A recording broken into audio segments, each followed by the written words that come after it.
ఏది ఏమైనా నా దేవుడు చూసుకుంటాడు. నిన్ను ఏ ఆపద వచ్చినా, ఏ కష్టం వచ్చినా, నాకు ఏ అవమానం కలిగినా నా దగ్గరికి నా దేవుడు రానియడు.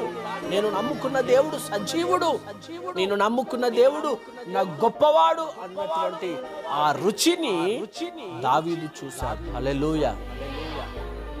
అందుకొరకే ఆయన జీవితంలో అనేకమైన అద్భుతాలు దేవుడు జరిగించుకుంటూ వచ్చాడు. మనము దేవునికి లోబడిన వాడమవుతే ఏదైనా సాధించగలుగుతాం, ఏదైనా చేయగలుగుతాం, ఏదైనా మనము ఓడించగలుగుతాం. హల్లెలూయా. దావీదు దేవునికి లోబడ్డాడు, దేవునికి నమ్మకంగా ఉన్నాడు, దేవునికి యథార్థంగా ఉన్నాడు. దేవుని పట్ల ఎక్కడ కూడా దేవునికి అవిధేయతగా అక్కడనే నిన్ను మహిమపరుస్తాడు దేవుడు. హల్లెలూయా. అంత గొప్ప దేవుని మనం ఆరాధిస్తున్నాం. హల్లెలూయా.